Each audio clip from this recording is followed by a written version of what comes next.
So this is session 1 of 2 of Dead Scare. And this is a PbtA game set in 1950s America or the world, wherever we want to. It's set, kind of got a American feel to it. And it is about the domestic people, the men being out of the picture, as this game has said it, to the women and the younger people. People are usually sort of off scene in some of these zombie pictures. We're looking at what happens at home in whatever place we've decided on. This is a game that tries to engage with those issues about people at the margins, people who are kind of left out. There are a number of different variations on it. Talk about race, about culture, about ethnic identity. We'll figure out how we're going to do it. I do want to maybe frame it a little more sort of Stand By Me, sort of classic Americana in some ways. When we're taking a look at that, I think that gives us a good default to work from. Being an American, I can say that. And so that's me being imperialist. Anyway, we're going to do that. This is a horror game, and it is also part of the Gauntlet Hangout. So I want everyone to be aware that we do use the X card, as is the default for the Gauntlet, which means if we hit material that is problematic, is off-tone to you, is offensive, or behavior that is in that category, can use the X card either by doing this or by sending a chat note, in which case we'll edit past it. I may stop and ask you about exactly what we're framing past, just to get a sense of that, but we'll move past it, no problem. Rich and I have a number of examples. My favorite example is the game that Rich ran, in which we were setting up and we were in the belly of this horrible beast. We lived in a culture there, and well, what's the currency? And Rich said teeth. And I went like this. That was not on my playlist for that evening. And so I have used this. Feel free to do so. What we're going to do is we're going to do character creation. We're going to talk a little bit about the place and time that we want to set up in. We're going to do some connections and hopefully get some play out on the table tonight. What I want to do before that is, this is a horror game. My general sense, if I were going to kind of set a level for my imagined zombie game, my default is going to be something closer to Shaun of the Dead in terms of maybe level of horror. But I want to get input from you, all of you, as to less, more, things that you want definitely off the table. Anybody have any strong feelings about anything? I want to get that before we get started here. Rich. I'm good with that. I'm also okay with this character not making it to second session. So you take it wherever you want it, man.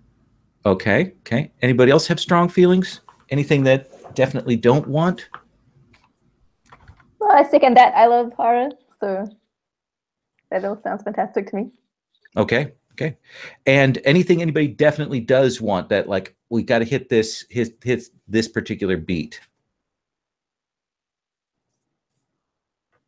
No? Okay, hearing none, we will roll on and we will see what happens. We will play to see what happens, which is somewhat the name of the game here. This is a slightly different PbtA system. This is my first time running it. It has a very different set of basic moves, and there's some other mechanics in there we'll stop when we get to. For example, we roll initiative, which will freak Rich out when we get to that section. But we'll stop and we'll talk about that when we get to it. Do you roll dice, Lowell? Yes. I'm out! Rich, I have D20s in my hand because the game asked me to roll D20s. D20s? Oh my goodness! You'll see when that happens. Generally, we'll play today. Unlike Rich does Roses and Thorns at the end of every session because he's a better man than I. But we will do Roses and Thorns at the end of this, the second session. I see that, Rich, you've chosen the college girl, right? That is your playbook. Yes, I've gone with the college girl. Okay. And Lauren, what were you thinking of? I guess I was kind of thinking about being a teacher and either Okay. going on the either spectrum of they were jaded before going into this zombie apocalypse, or being that science teacher who like maybe got in trouble a few times because they get too into the experiments and yeah, that kind of thing. That sounds good. Yeah, teacher's a good playbook. It's got some nice stuff to it, and we'll work out how we're gonna integrate all of that. And then Josh, you decided on Going with the scout. going to scout. Okay. Yeah. And then Garrett, I believe you're doing the nurse. I'm a nurse. Okay. As you can see from my overlay. Okay. Garrett, who always has to go the extra yard there with the overlays. I have inspiration from. So if you go to the character Google sheet, you can pick a column for yourself and put in your stats there. I have the text for all of the playbooks for their moves. It's on a tab there. You can see that. So if you want to just cut and paste your moves over, you'll have to look at the PDF playbook that I have there for what gear you can take. Everybody also gets a background, and that's also on one of those tabs. The backgrounds tab, in fact.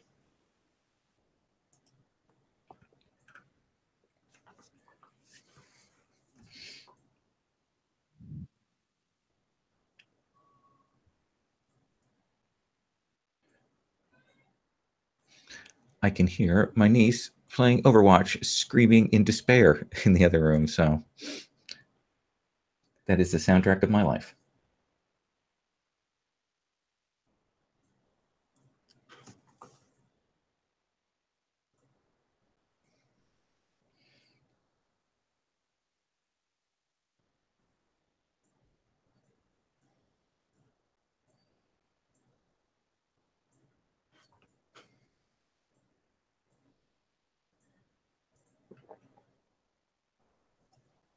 What is the set of attributes, stats?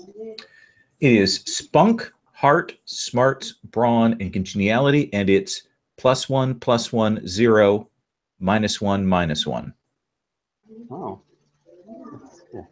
It's tough. Yes. Running out of resources after the apocalypse. Yeah.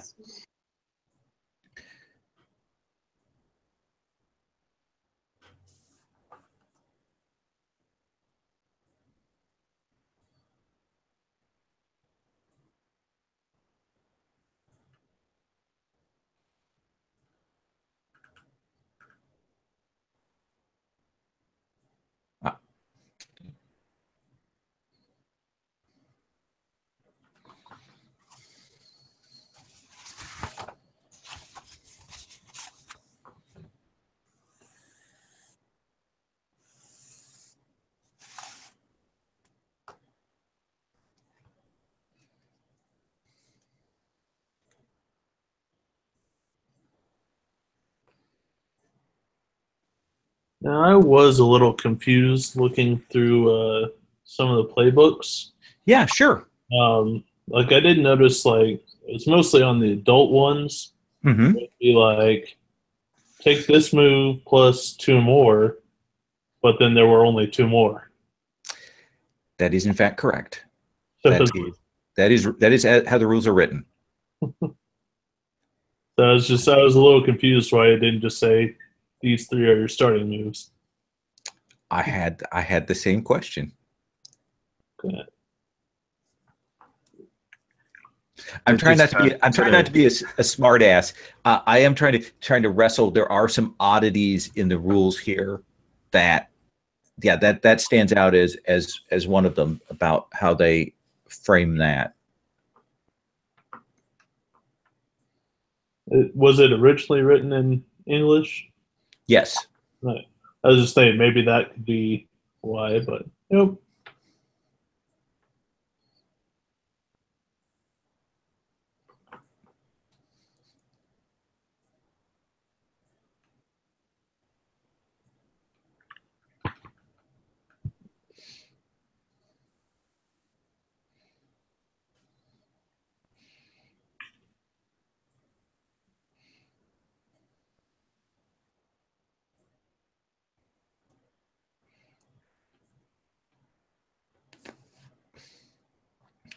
The backgrounds, several of those give better stats or stat boosts.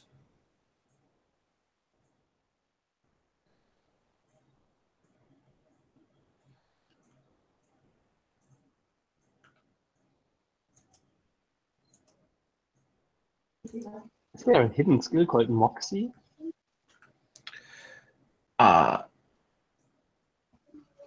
Moxie is the stat is written as Moxie in some places. I believe that it is also Spunk in other places. So Okay, yeah. you will see the same switch of terminology with faith and heart. Okay, yeah, I was wondering about that one too. Yeah.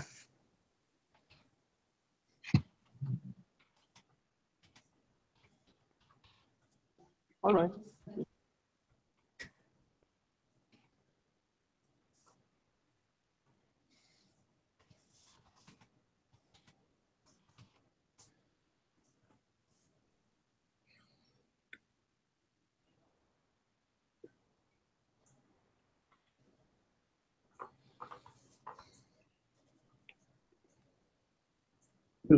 Oh, that did not do what I wanted.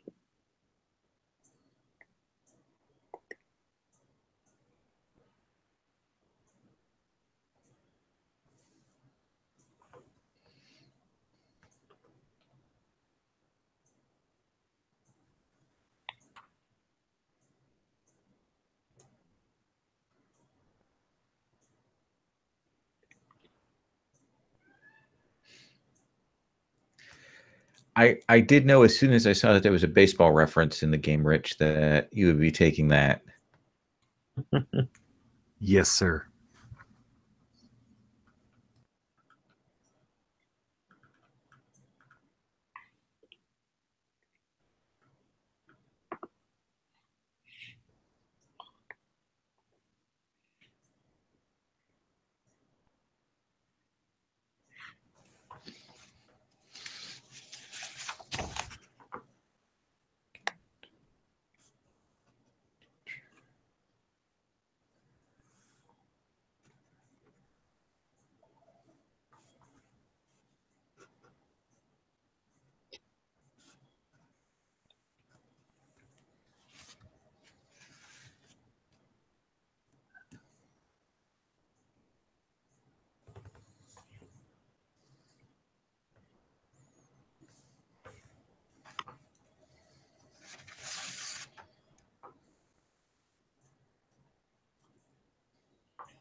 Okay, then.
Anybody have any questions? A moment ago, you were discussing that some moves are somewhere else. I hope I So- didn't miss some. You mean you get the moves that are in the playbook, and then there are basic moves, and there's a basic tab with the basic moves on it, and then everybody gets one background, Yeah. and some of those are moves, and some of them are just bonuses, so you can choose one of those. Okay. I'm allowed to pick 2 moves, but they are exactly 2 moves I can choose from. So I Yes, have them for. yes. That is how the rules are written. You can choose which order you put them on the spreadsheet, Garrett. I guess. They're advanced moves. So There were I guess there were other moves, but you have the best moves. Yeah. You have the best Yes. moves. Like they got rid of all the other moves, realizing that you just had the best one. So you're cool. All the best for you.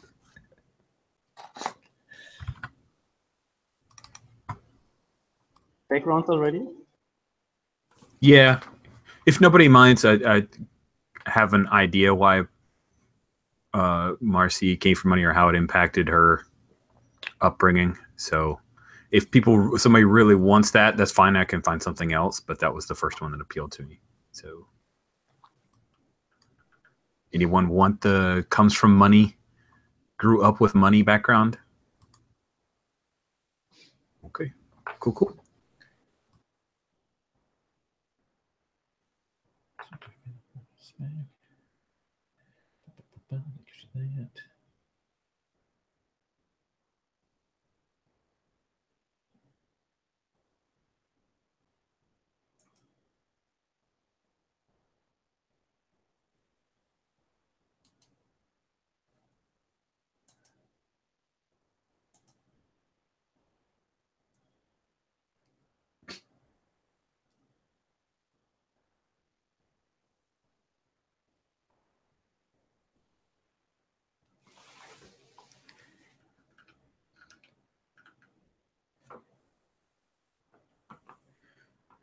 Does anyone have a strong feeling about location, Americana location wise?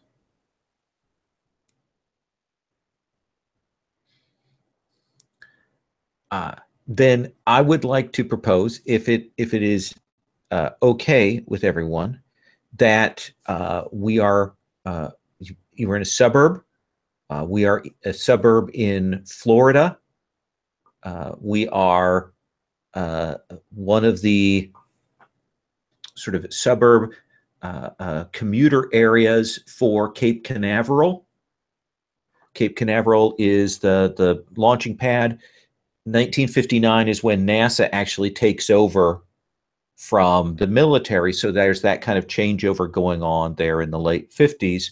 There are a couple of bridges across to Cape Canaveral, and there's some other islands. And then there are some inland kind of isolated suburbs with new scientist families, and the place is growing now. There are also some military families, things like that. So there's a large community there to draw on. So if no one has objection, I'd like to essentially say that we're in Cape Canaveral.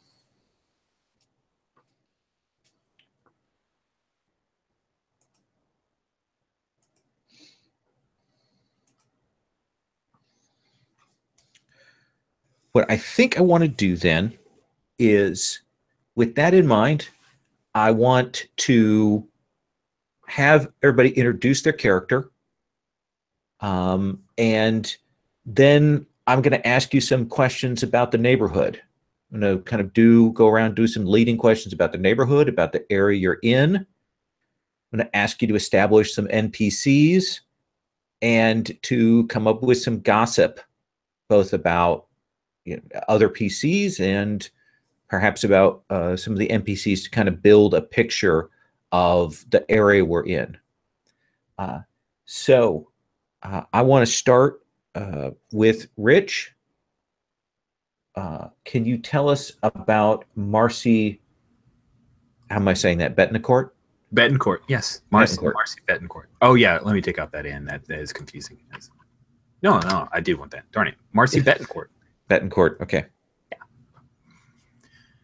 So Marcy's a college girl, and she dresses the part. She always wears turtlenecks and walks around with a book bag. She does happen to have a paddle from her sorority and a bike.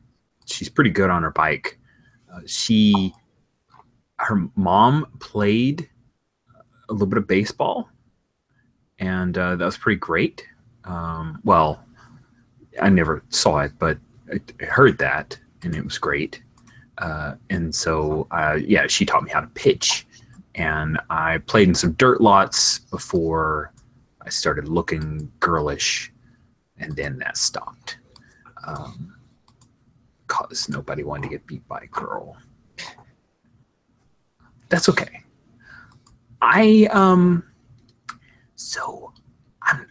got into college because my dad is really important in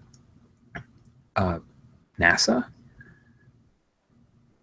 I'm not really that smart, but I know how to act the part, and I'm definitely good at that. I could pull it off, and I'm not afraid to try stuff. So, I could just fake it till I make it. You could get a really good administrative assistant job if you have a college degree. That's where I'm headed. So, the college, is this a college? Is this a university? Is this, is it more a kind of a local thing, or is it a bigger, more prestigious place? I think it's kind of prestigious because Dad, it's where he graduated from. So I don't know, somewhere near. Well, no, I'm home from college, right? Yeah. Cool. So maybe like an Ivy League school would be great. Ivy League, like Duke? Yeah, Duke. Let's go with Duke. Go with Duke because it has a name that I can remember, and I know nothing about it. And the Blue Devils as well. They're Duke Blue Devils, and that's great. Okay. What's your major? So, did they have undecided back then? Did they have that? I assume so. Biology. I tell people biology, but it's undecided. Okay.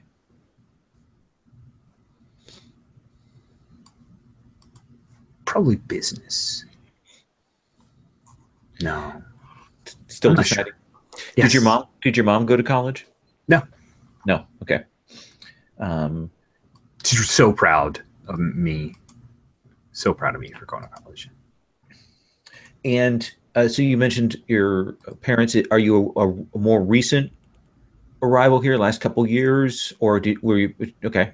Yeah, Dad came down to Cape Canaveral, moved the whole family, but I already started freshman year, and then I came home. Okay. All right, sorority. Like a sorority that's more of a how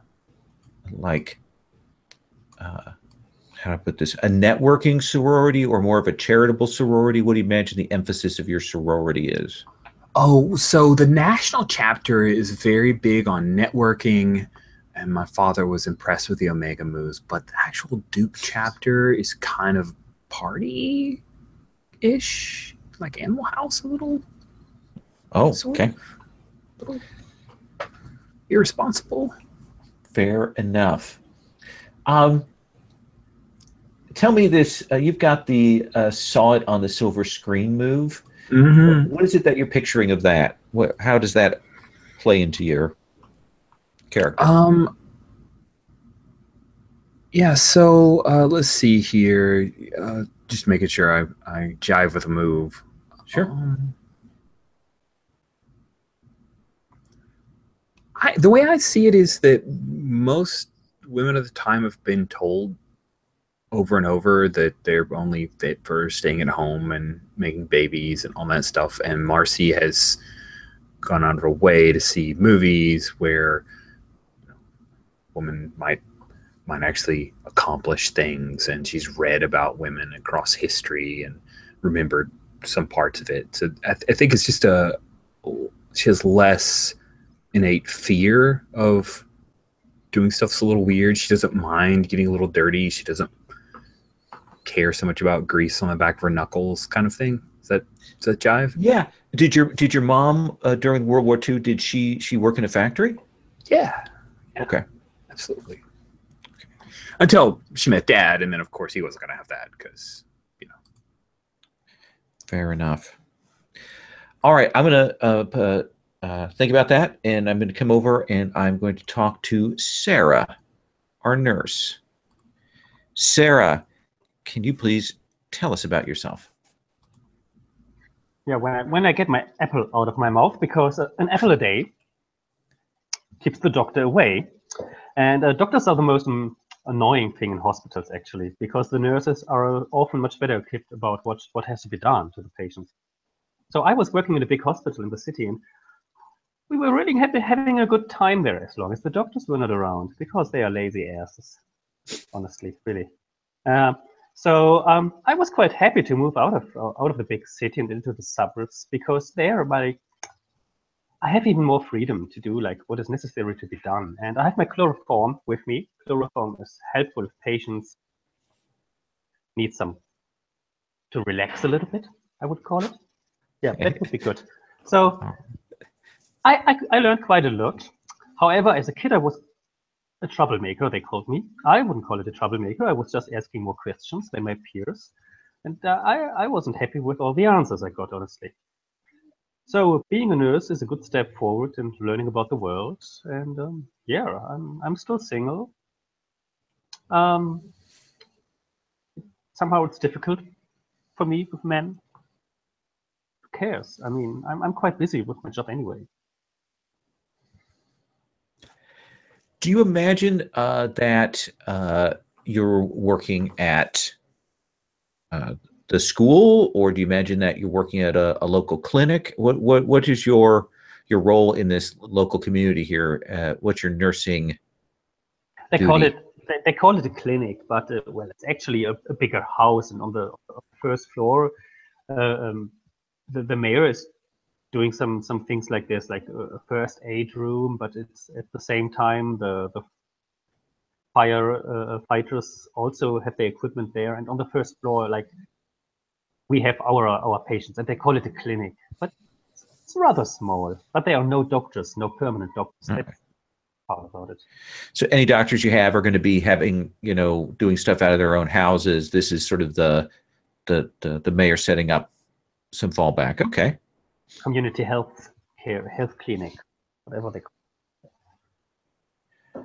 I think what else I should ask you about that. How old? How old I am? Yeah. I'm 26 now. Okay. That's not too old. No. No, it's not. But old enough that people are asking why you aren't married yet. Yes. For a couple of years now, right? So yeah, it's annoying, but of course, well, if the right person would have been there, I would have been ready. Do you have family in the area, or is your family from elsewhere? They live in the central district. Okay. Well, it was a good opportunity moving here. And all this independence. And I also had my issues in the big hospital. Not everybody went so well along. Who do you have the most problem with? Well, there was the surgeon, the chief surgeon, you call him, I think. Yeah. So yeah. Well, he had his eyes on our asses the whole time and didn't care about the patients. And I found him disgusting, and I told him. You got a little handsy with the hands. It's disgusting, isn't it? Yeah. Okay. Yeah. When he tried with me, he burned his hand. Yep. Fair enough. All right, thank you, Sarah. I will be back to ask you some more questions later. Sure. Frida Apple a Berlin, day. our scout. Tell us about Frida. Well, I'll say this: if any of you have seen Orange Is the New Black, the newest season, I am straight up basing her off of the character by the same name. I have no idea. she's a scout. She's grew up in a family that, or well, it was just her and her father, for as much as she can remember, anyway. But all it is she was constantly going out into the woods and doing survival exercises, and father was probably a military, was in the military, and thinks another war or something is coming no matter what, and so The very commies. yeah, exactly, and because of that, built his own bomb shelter, collected all the guns and ammo and non-perishable foods and first aid and whatnot that he can. So she's used to being prepared for any kind of situation, and I mean, it was fairly extreme. Like, he'd leave her out in the middle of the woods with very few supplies, and she just had to find her way back. So So more of a kind of a rugged tomboy type rather than like a formal scout. oh, very much. Like, she easily completed pretty much every badge that wasn't a feminine, like sewing or, well, even that, because it, good for repairing clothes, but, stuff that was more, only something you'd find in the Girl Scouts, she might not have been so good at, but everything else. Gift wrapping. Oh, yeah. She'd never be able to do that. Unless you're talking about an explosive Okay. hidden in a box. And I saw you took refugee as your background. What do you imagine that? How's that fit? What's the story there? Yeah, I think it's more of like, just because like her, after the war and stuff, her father was kind of a vagrant, and so they kind of just moved from place to place, and often just ended up living in the woods for a while until he could get a job or whatever. And so it, not necessarily a refugee from another country, but just never had like an easy life or anything. What happened to your mom? I think she died in childbirth. Okay. And only child? Yep. Okay. How do you do in school? Don't really care about school. Preoccupied with, planning out, being prepared for whatever comes, and if it's a subject that she thinks would help with being prepared, or that could help her in in certain situations, then she'd pay attention. But otherwise, So just a little nodding. bit of biology, science, that kind of thing, but anything like English class and stuff, not so awesome. Right. Okay. Probably took was the only girl in a shop class or something. And how old? Sort of the top age for kids is 12. Yeah, she's probably 10 to 12, somewhere in there. Okay. Does she have a decent circle of friends or no? Not really. She's kind of a loner. Okay. All right. Thank you, Frida. Rosie Powell, please tell us about yourself. Yes, so this is really enough based loosely on my high school science teacher. Okay. So Rosie is, I guess, like maybe like 28, like maybe a little bit older than Sarah, working as a science teacher, I guess at the high school or a school in the area, depending. And she, likewise, not married, maybe has like 2 cats at her place. And has gotten in trouble once or twice at school because she cares more about learning than the rules, you know? And so I'd rather the kids learn about the wonders of science and inspire that kind of creativity and forward thinking in their science projects, even at a sort of young age. So, like, you know, maybe she's gotten in trouble because she helped them grow like pathogens in class. Yep. Because, you know, why not see how far you can grow things on an agar plate? You know, maybe has experimented with a bit of potassium in class because explosions are fun. So yeah, it's definitely sort of gotten like 1 or 2 black marks on her record as far as like science teachers go. But she's also very good at her job and is really good at inspiring even like the most rebellious kids in her class because she's the cool teacher. This is the era of easy access to radium for science classes and stuff. So excellent. Perfect.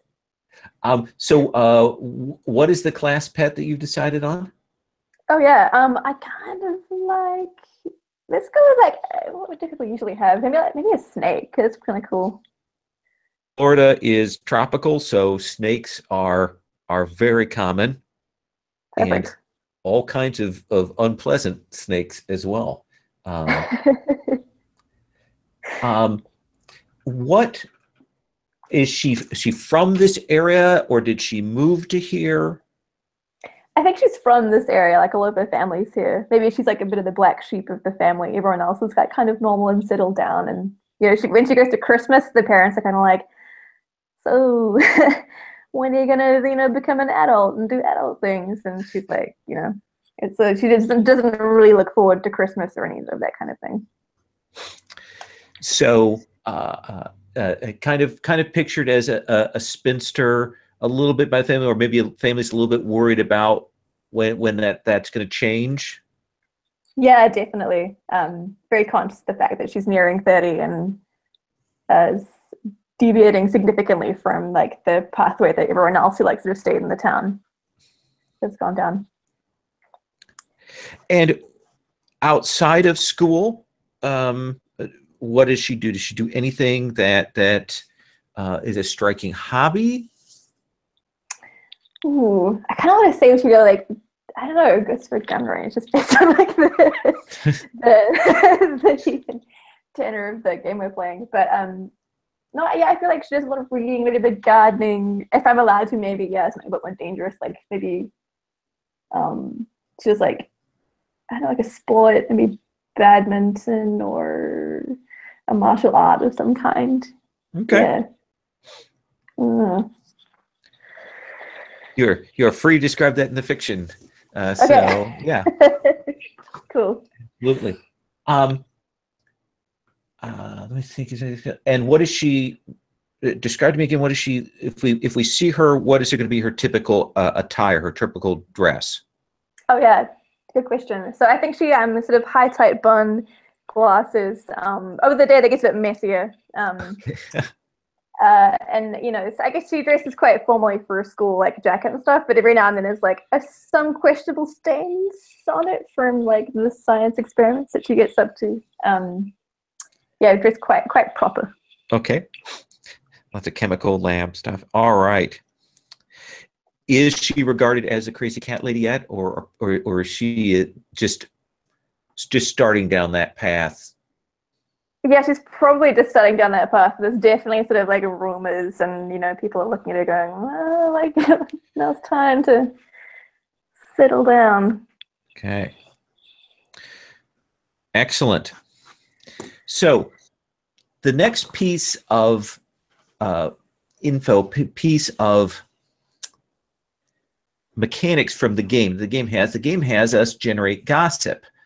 which they describe as like bonds or strings in other games. However, there's no mechanical function to these in the game. It's a little odd, but we're going to go through that process. They also don't give us a list to work from, so we're going to have to kind of wing it a little as to how we want to figure out about that. But generally, the advice that they do give us about that is that everybody should have at least one rumor that you know for each of the other characters, and everyone should have something that people maybe suspect as a nasty secret, or maybe it is a true nasty secret here. So what I think I want to do is I think I want to kind of cycle around on this, because I think it'll be easier that way rather than hitting like Rich with making him come up with a whole bunch of stuff at once. We'll kind of cycle through. So I'm going to frame this kind of hard here, Rich. Rich, you're college girl. You've been here for a while. What is the thing that you have heard about Rosie Powell? We know she's a teacher. What have you heard about her? What's your piece of gossip?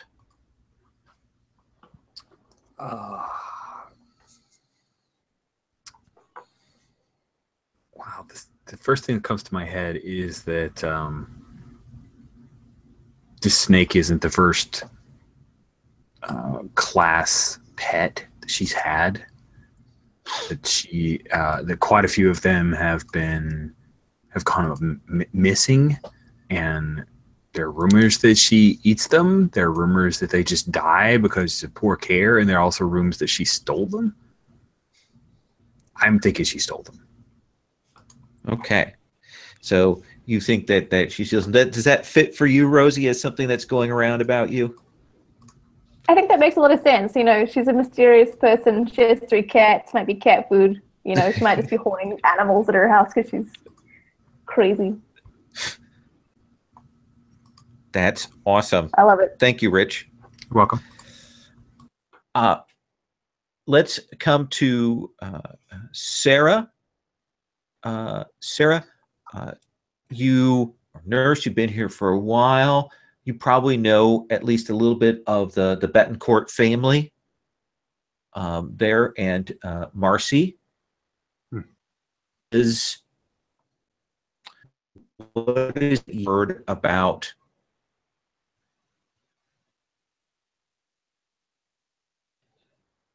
I didn't get you. Sorry, you need to repeat. Oh, what is it that you've heard about Marcy? You know the family? They have a little bit of money. Okay. Yes. Eyebrows up. All right. And they use their money if necessary. I mean, a lot of the money they make is by driving people from their land. I mean, this is where all their money comes from. I think that's what everybody's saying, at least. How does that fit with him being a scientist at NASA and having moved here just recently? They have just moved here recently. Yeah. Yeah. So we've established that her father, the Betancourt father, is a scientist that works for NASA, and they just moved here recently. Oh, yeah. I don't want to contradict you, but I want to get what fiction we already have on the table. I had some breaks. Yeah, but they had bought the ground from people here for far too cheap. And among that is this area which belongs like traditionally to the community, and it's a huge park, and I don't know what they want to do with it, but they have a big park now. They just walk around there, or what do they do there? It's such a big area. So you're saying that when they came and they arrived and they settled in the suburbs, they've got took possession of a slice of land that had kind of been common land for people, like nobody owned it, but now they've got it as part of their property. The community owned it. Like, I don't know what happened to the mayor, why they sold it. They shouldn't have sold it. It's a huge area. I don't know what they do there. It's a jungle. Rich, what do you think of that? Does that work for you? Do you want to modify that? Just so I'm clear, the Betancourts, when they arrived, not only did they move into like a suburb, but also purchased a large tract of land somewhere. Yeah, land that had been, in the community as kind of nobody owned it, and people had kind of just assumed it was the city's property, but it got bought by them. Okay. I'm not sure exactly what to do with it, but we can always leave it there as a question to explore later. Okay. Oh, maybe for speculation. Who knows? Okay. Well, if you're cool with that, we'll put that on the table as something there. Okay. All right. Frida, what have you heard about this new nurse, Sarah, or what do you know about Sarah? I mean, you've probably gotten cuts and scrapes and bruises, and probably more likely to go to a clinic than you are to a local doctor. So what's the gossip that you've heard? I think my dad claims that she's selling like some of the drugs on the side, like, and not even like anything necessarily bad, but like, selling stuff to help people, but it's really cheap, like cheaper than what you'd be able to buy it at the store or whatever. Yeah. What do you think of that, Sarah? That's perfect for me, yes. I mean, Okay. I don't do it for the money, but people need sometimes stuff, and I have it for the right price for them. The right price. Perfect. All right. And Rosie, ask you now about Frida. She's a student. She's a wild one. What do you know about her? What's the gossip about her? I kind of feel like there's been some talk in the teacher's room, about Frida, which is, I kind of feel like the obvious one is she's like starting to really struggle in some of her classes, like even the ones that she's good at. It's kind of like a good one to go with, but the teachers aren't quite sure why. Is this quite a recent thing? Oh, that she's gotten worse in recent months? Yeah.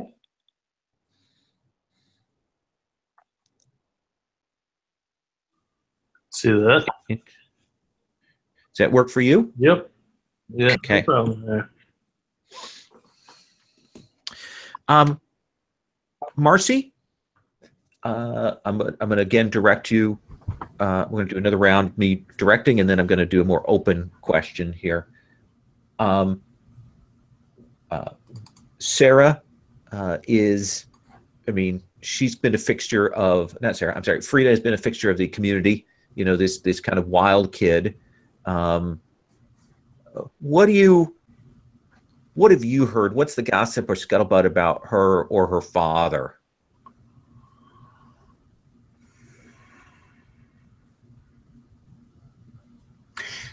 So, I'll need some help, history-wise. We have World War I, and then this is taking place in like 58, right? Yeah. So, this is Rich's ignorance. When did World War I conclude? World War II, you mean? Or No. World War I? World War I concluded in 1918. 1918, okay, and then World War II concluded 1945. 45. Awesome. So I think her father was a veteran from World War II. Okay. And he was awarded a few medals, but then doesn't talk about it. Possibly dishonorably discharged for some reason. Ooh. Awarded medals, but dishonorably discharged. Yeah. I like that.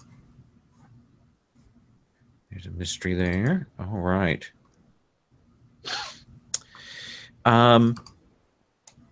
Then, Sarah, what do you know about, or what have you heard about Rosie, our local teacher?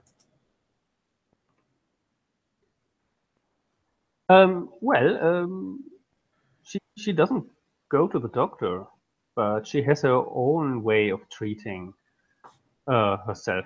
I respect that. I actually think there's a lot of good things which can be found, like in the jungle, in the forest, and especially science teachers. They learn something in their education, which goes beyond what most people get told. And like the pharmacy companies, they all want to rip you off anyway. So whatever they do in the pills, often it's nothing else than what you can find just by walking, going for a little walk. And I think Rosie has understood that. Do you think that's true, Rosie, that you are harvesting herbal supplements? Totally. Like harvesting them, maybe a bit from the science cabinet, but maybe also a little bit homegrown because like she likes the gardening and things like that. So 100%, that is definitely Rosie. Awesome. All right. And then Frida, what? Let's just see. Did you talk about that? About Marcy.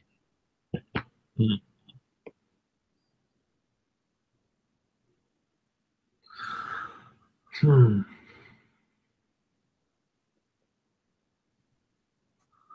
think so. Her dad works with NASA, right? Yeah. So I think my dad claims that it's not really NASA, but some military thing with working on like nuclear rockets and stuff.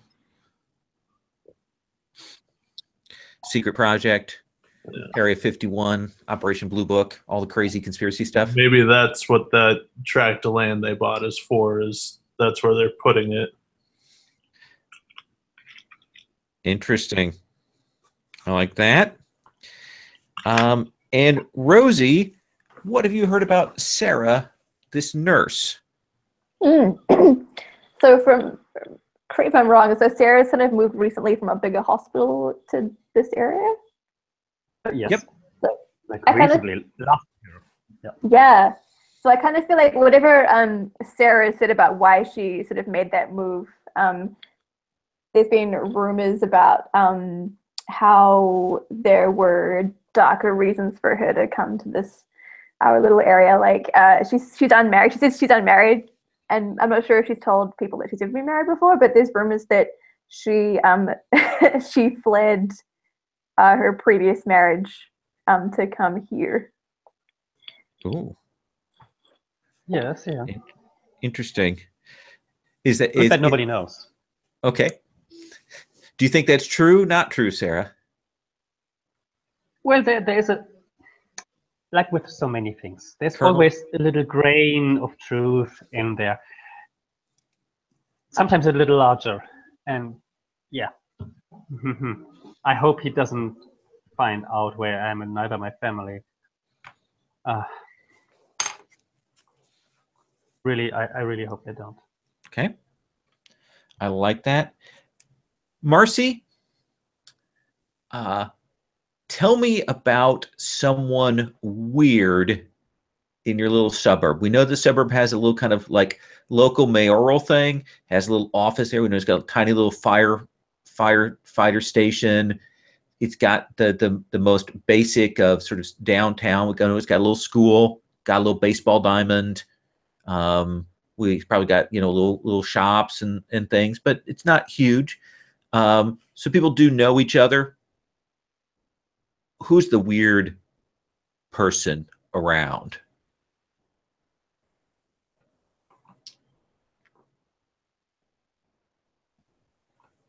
Does it go to me? Marcy.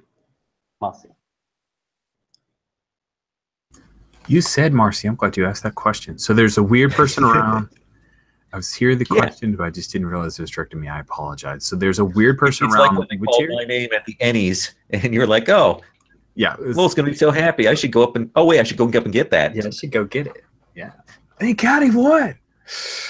Oh, man. Everybody's looking around. Oh, shoot. So, wait. So who's the weird one around what area? You said? Who's the weird one in this suburb that you live in? And this is a rumor about one of the player characters? They're all pretty... No, this is not about, this is just a general one. Let's establish something weird about this area. Old Man Felcher. Okay. Can I say Fletcher? Sure, Old Man Fletcher. Okay. He always has the spookiest house on Halloween, but he never changes it.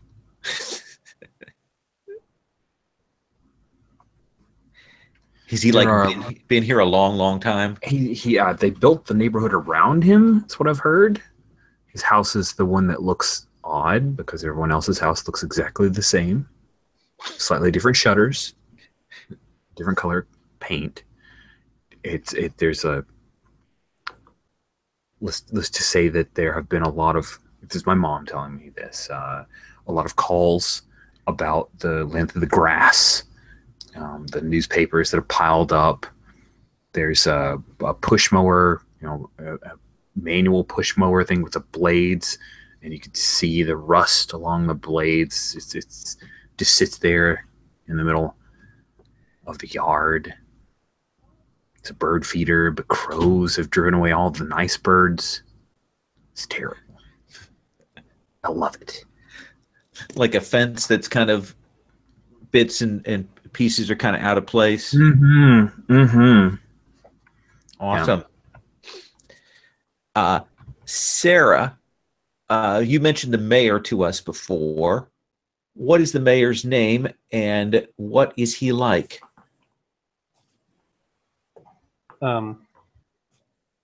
His name is, I write it down because it's German, as you can imagine. Arthur Schimmel. His name. Okay. Schimmel is his last name. Or pronounce it however you want. People also don't know because he's actually not from here. But he got recommended to local politicians, and they somehow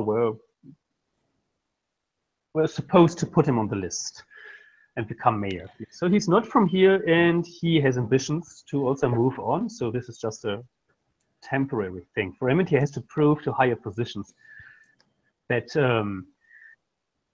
he can flourish, even a suburban area like this one, and then become somebody important elsewhere.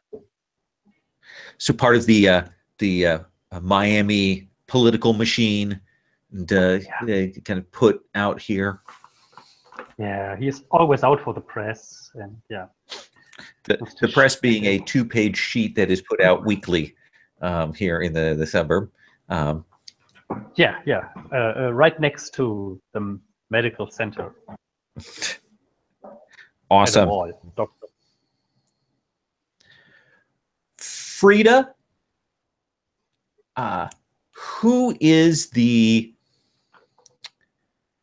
bad kid, the scary bad kid at school? The dangerous one with the switchblade, or who is that in your community?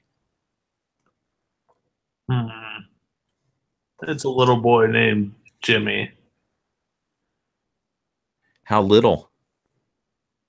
It's probably like 10, but size-wise, he looks like he's like 6. I mean, he's really little, and so he got fed up with people making fun of him, so he started carrying out fireworks and cherry bombs and a switchblade, and getting up into people's faces when they say something about him. He's headed for reform school? Oh yeah. Okay. I might be right alongside him, but true. That had occurred to me. All right. Finally, Rosie, who is someone in this little suburb, in this little town, that everybody knows and likes? Mm. Yeah, I think that is going to be Molly, who sort of like fronts a convenience store in the area. And you know, like she's real sweet and like likes to chat with people whenever you go down to buy the paper, and you know, she sometimes like gives out sweets to kids, like just like a little bit here and there, because like she has a hard time saying no to them, and she's just like a real sweet peach, and everyone loves her. Excellent. All right. I'm going to take 5 here to think about the material that you've given me. And when we come back, I'm going to throw you into the mix. So we're going to take our 5-minute bio break here now, if that's okay with everybody. Hearing no objections, I will do that.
I've put some of the NPCs on the NPC tab, and all the gossip related to my character I noted, Ah, but not the rest. okay. You're ahead of the game. Well, try.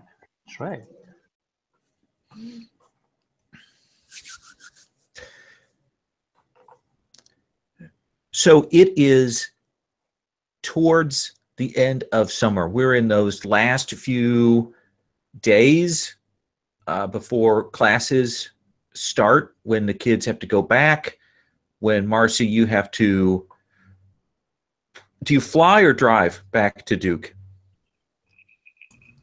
Oh, I fly. Okay. So that's pretty luxe for this this era. Well, it's the safest way to travel, except, I've heard that there's, some worries about, hijacking, but it'll be fine. So it is those last few days. It means that you there. I'm gonna forget every goddamn name. Rosie are getting set for classes. What is the big hurdle? What is the big thing that you're doing to get ready for? You're kind of cutting up on me a little. I think it was the big Oh. something, and I don't know what big thing you were talking about. Okay, so Sarah, it's Rosie. God damn it! This is, once I get the names wrong, I get them wrong the whole time. Rich knows this. Rosie, what is the big thing that you have to do to get ready for the school year? The big thing to get ready for the school year is, I think, the science fair that is kicked off every year at the start of the year. That's the big thing that we're prepping for. So you're trying to imagine all of the great projects that could be done. Yeah, and it's like you got to do this work up front early before like all the lesson plans kick in, because then like all your time is going to that. So you need to prep for that before it kicks off in the next couple months or so. Is this? Do you think this is a realistic appraisal of the way the school years, or is this her imagining, her picturing of how things go, or does she have a devoted set of students?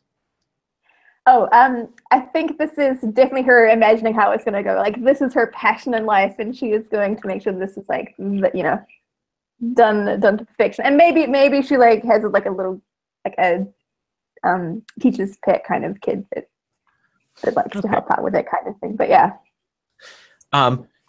So we're here in August. It is Florida. It is raining. There are some storms that are kind of looming and threatening. So people are moving around quickly here.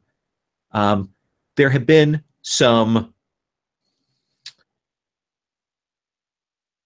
the Jeeps and things that have passed through the suburbs several times now this morning, a little bit higher speed than usual, but they go back and forth to Cape Canaveral, to the base often. It's just maybe a few more than usual, and with the weather you would expect them to maybe be a little bit slower in driving around.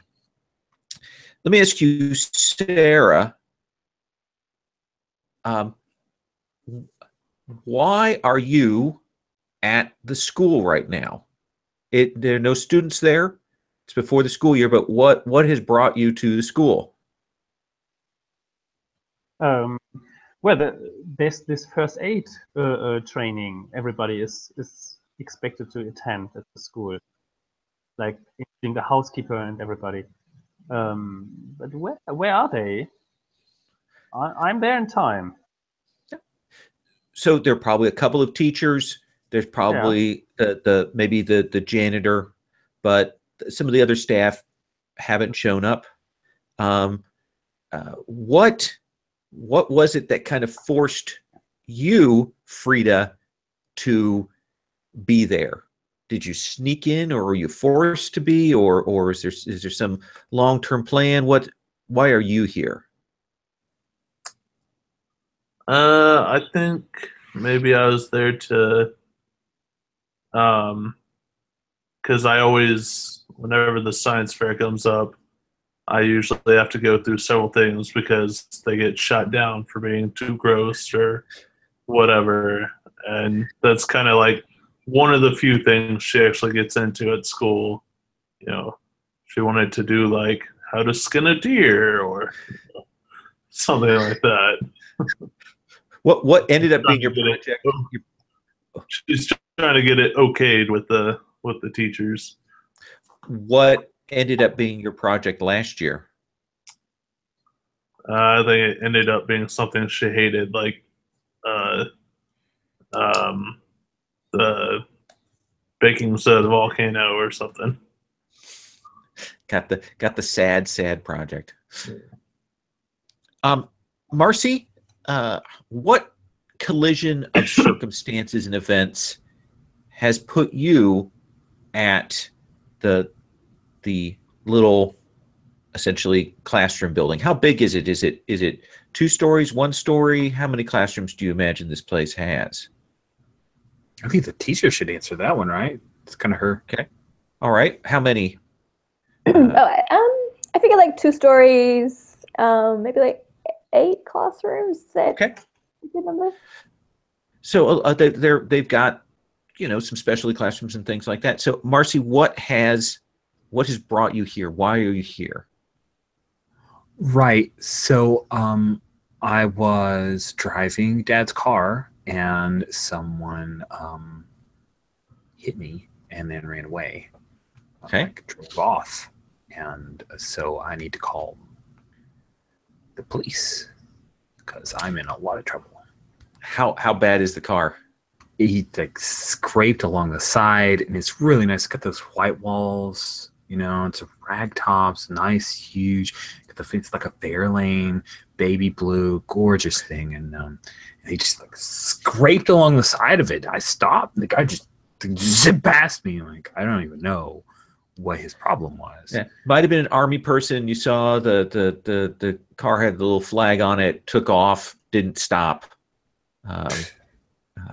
And as you're standing there, kind of going to move into the classroom, rain coming down, you'll hear the like, you're not sure, tornado sirens or air raid sirens or something. The sirens are going off here. You haven't heard them before, but they're loud. Okay, annoying. Okay. I just I throw a kerchief over my head and I dash my way in towards the school because I just need to use the phone. Right. So you can get in the front hall, you know, the linoleum floor. There's the lockers along the wall there that are built in. You know, there's a little water fountain there, kind of echoey. You can hear some voices down by the office.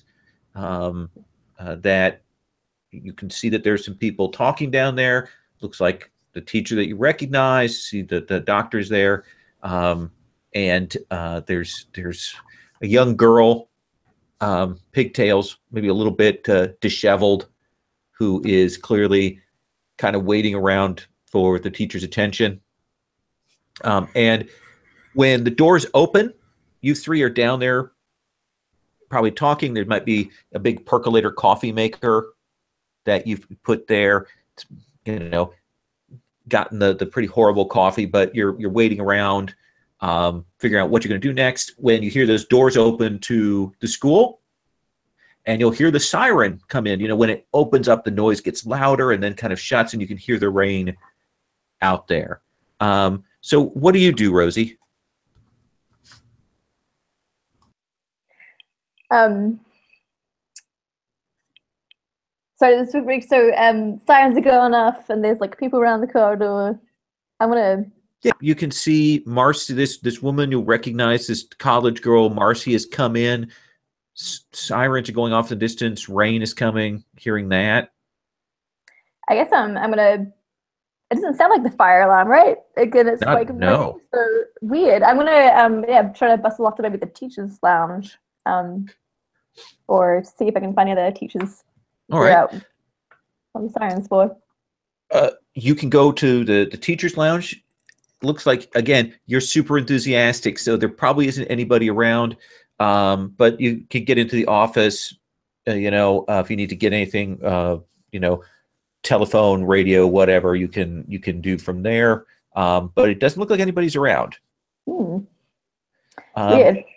Sarah, what are you doing? Well, we are around. There are some other people here. Well, that was something I had expected. After seeing all these jeeps going back and forth, these cars, in the morning, something must have happened. So I'm not at all surprised. And I don't think might make sense to close the windows. Maybe there's some gas out there or something, like an explosion or something. We shouldn't breathe in whatever is out there right now, even if it's just a fire. So, Okay. trying to bring people together and put like shades up or whatever. So you want to bring people together, or do you want to kind of move around the school and start checking the windows? Checking the windows and telling people to go inside and don't go outside, like taking control of the situation here. Okay. Yeah, there are probably the 4 of you total in the building here. Yeah. You're the janitor going to miss. Oh yeah, he's gone out to check on things. As always, yes. He's never attended first aid. Okay, so you're checking the windows, getting that set. Looks like most of them are secured. Of course, during the summer, they keep a lot of it locked down, that kind of thing. But you're getting that all set there. Maybe see another Jeep go by outside in the rain. What about you, Frida? Hearing the siren and stuff, my dad's paranoia and everything, I just assumed that, the Soviets have finally started coming or something. So I check my supplies to make sure I have anything that, my dad would say I need, and start looking for like the best place to hunker down. And, Well, it's a school, so of course it'll have a nuclear bomb shelter in it for you to duck and cover in there. And what do you have in your bag that's unusual, that supply-wise? I mean, she's got all sorts of stuff that, a scout would have. Like, I mean, I've got my BB gun and Swiss Army knife and, fire. The days when kids could go armed to school. Oh, they don't know that I've got that. Well, they might. She disguised it as like a fishing pole wrapped up or something. Okay. But make sure she's got some non-perishable food cans and stuff. Marcy, you kind of see the people are kind of moving. You see the teacher go to the teacher's lounge. This kid's kind of scrambling. You see the nurse kind of starting to, seems like she gets real freaked out very quickly and starts checking the windows.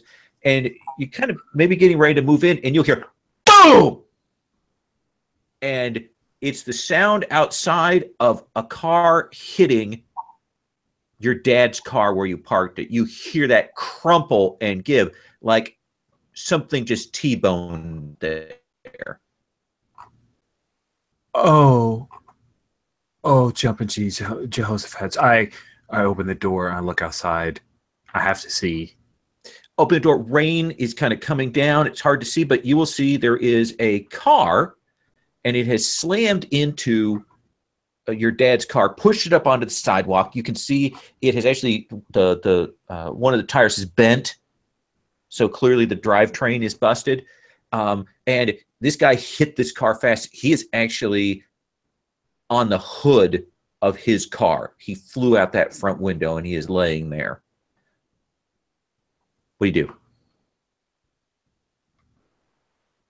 do? Was she in a nurse's outfit? Yeah. I know. Do I know Sarah? I know Sarah. Yeah. Yeah, I assume so. Wouldn't you say so? Sarah, there's a guy hurt real bad out here. Oh, really?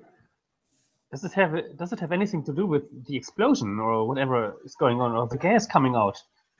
Show me. No. I was parked and he just T-boned right into me. Marcy. Oh, the car was so cherry. I think you have a shock. Please don't go there. Sit down, please, and don't move. Okay? I'll be right back. Going out too. I think so. Okay. All right. And I'm walking. All right, Sarah, you can see that there is a car. It is still running. It is smacked into this other car, and there's this guy stretched out across that front hood. Looks like Sarah's dad's car is pretty well totaled. I had the blinkers on, the flip top. That was my dad's, and the blinkers were on. I don't even know. Yeah, you probably hear that of the blinkers there, but this guy, he's just laying there. Yeah. Well, I think he's done. That doesn't look good. What? What do you mean done? I told you to stay inside. I'm screaming.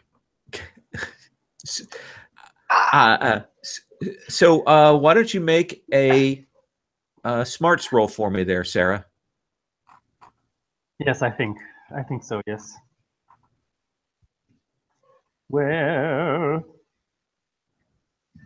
is Oh, save on bandwidth. Try to refresh it. Yeah. I think that's also the problem. Here? To click here to go back. There we go. Okay. There we go.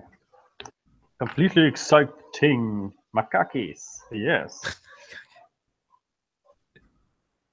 I haven't got my dice yet. So here we go. That looks 4 like and 4 and 6. that looks good, like a yes. 10. I looks panicked. And it looks like he didn't. I mean, obviously nobody wears seatbelts in this day and age.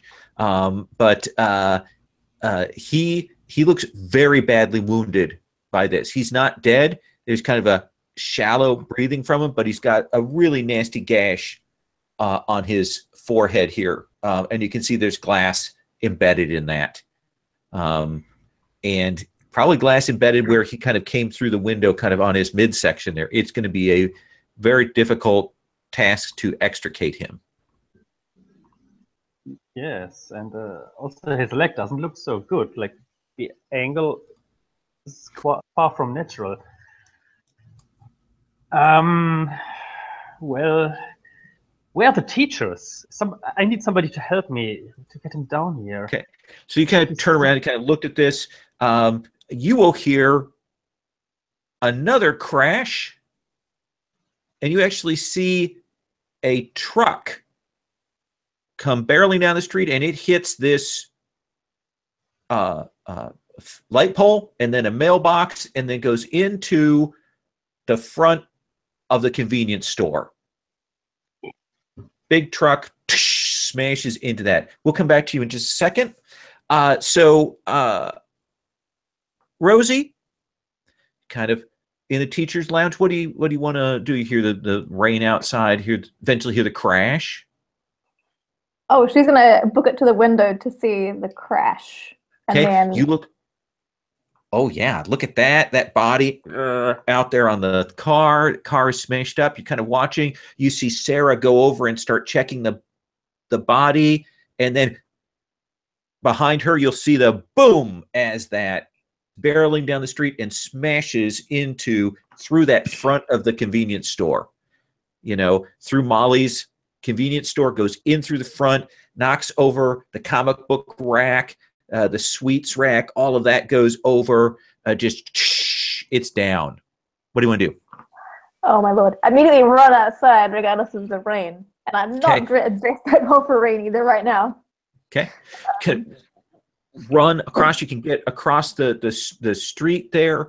Let me have you make a smarts roll here. This is the eyeball move. Excellent.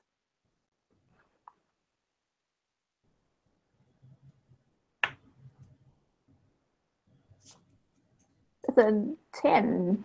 Jeez, you guys are going to be regretting all these good rolls later. Anyway, it's smashed into that. You can hear some screaming from inside. It looks like somebody was in the store and maybe got caught underneath the truck as it came in.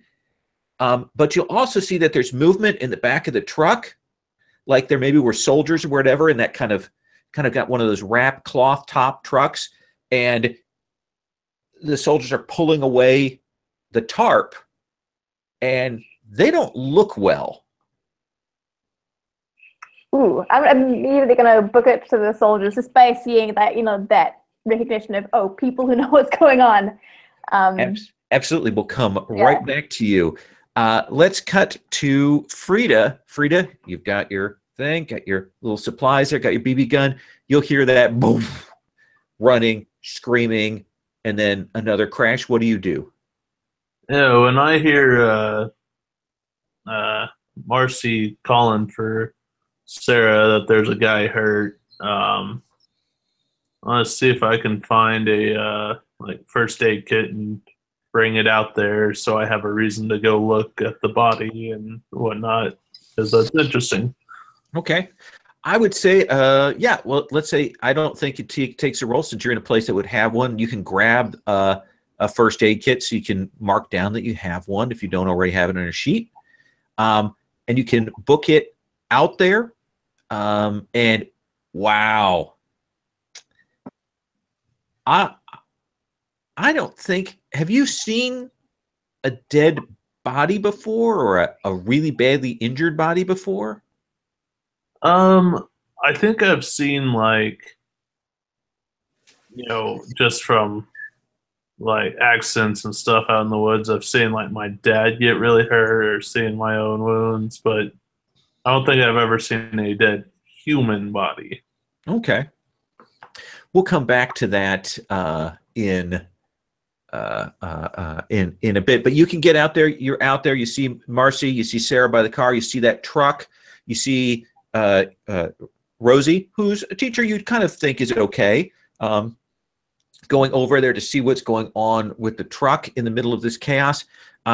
Marcy, I'm keeping my same sort of go around order. What do you do?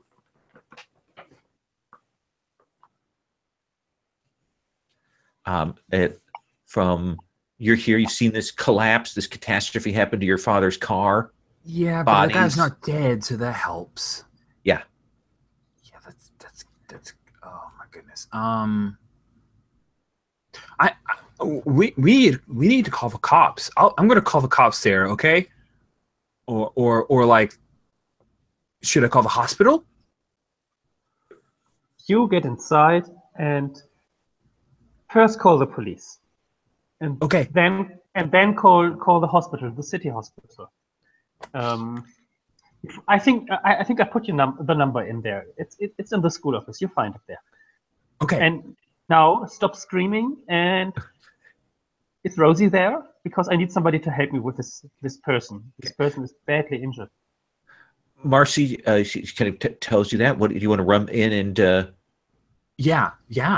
Well, this is what she does, so I'll just do that thing. I'll run inside. Get inside, get there, get that teacher's office. They got the little phone tree, that. And again, rotary dial. It's new phones. They don't have a party line, so it's not like having to call an operator and get it hooked up and that. But you Nice. have rotary dial that. You're hearing that of out of service on the line. Ooh. I'll try again. Maybe it was just a. Yeah. Okay, and I'll beat feet back outside and scream out, "The phones are down!" we'll cut back from there to Sarah. You've seen this guy here. You saw the crash across the street. You see this. You look around for Rosie to call out after you've directed Marcy, and you see Rosie is going over clearly to give assistance to these poor soldiers who've been knocked down in the back of this truck. Oh no. It's obvious now. There must be some poison in the air. There's some gas in the air which makes everybody like sick or something. So they produce accidents wherever.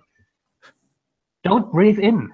Like I put something like a towel or anything, like my shirt. I don't care how people can see me. I have underwear. And put something on my mouth and that I don't breathe in, and it's dangerous. And then this person was still moving right in front of me. The one on the car, yeah. Yeah, so I tried to help him. Sir, can you help me? Can you hear me? Are you okay? Oh no, Marcy's screaming again. So I need you, I think, to make a brawn roll for me here. A brawn? Oh, that sounds promising. 7. Okay. So you go to kind of help this guy, and his hand comes out and grabs onto you. And it kind of head kind of twists another 20 degrees past where it ought to go. Jaw kind of clicks back into place. He reaches over with the other hand and kind of tries to grab at you. He doesn't get his fingers into you, doesn't injure you, but he's still got a hold of you right now. You're kind of, he's got you by the shirt, and he's got a hold of you, but hasn't been able to harm you. We'll come back to you in just a second. Rosie, I think this is the point at which I need you to make a smarts roll to assess the situation. Cool. And if anybody ever has any moves that you want to activate from your own thing, I don't know your playbook, so feel free to go, hey, I've got blah. Ooh, that's a 12. Well, those, you stop, you come up short, because those soldiers, you can see that they have, they look kind of blue in the face. A couple clearly have been injured from the crash here, but they're kind of popping their arms back into place. And there are about 8 of them in the back of this truck, and they're not breathing, but they are moving. What do you want to do? Ooh.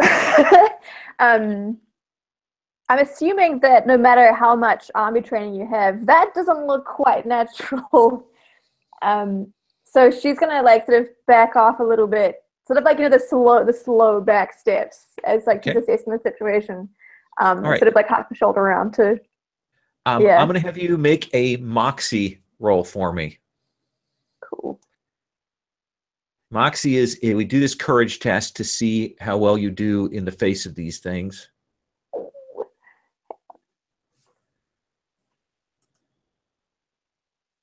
That Moxie's spunk, right? Moxie or spunk? Yes. That's a 3. That's a 3. All right. So I can't say the good news is you get to mark XP, because I don't think that happens in this game. I haven't found a system for that. But what happens is you kind of freeze there, and you're going to mark a point of courage off,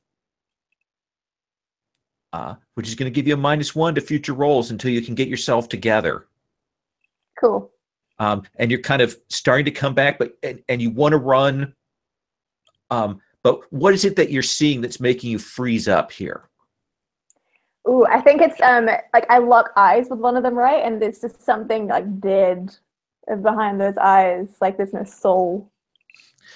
Cataracts, and it just kind of locks eyes like it's seen you and locked on, and the others start to kind of turn like they all kind of know. So with that in mind, what are you doing, Frida? Yeah, so when Sarah starts talking about something in the air, I pull out a handkerchief and tie it around. Get a little bandana. Yeah. And I start, because she's being grabbed by the guy, right? Yeah. Holy cow, this guy who looks like he's in really bad shape is grabbing at the nurse. Sir, you're going too far. Yeah. I think I want to just try and like pull his arm off her. Like, okay.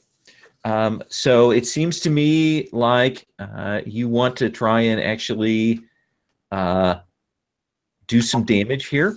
Let me look at these moves. That seems like that's going to be looking for a fight. Knuckle sandwich. No, actually, it's going to be knuckle sandwich.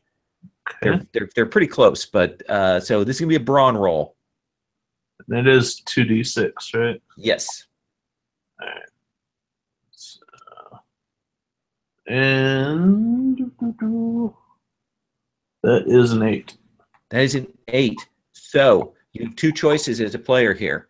You can either, this is a deadlock, you don't break it off, or you can successfully get her free, but you're going to take a point of harm. I think, since I'm still a little girl, I probably just don't have the strength to pull him off.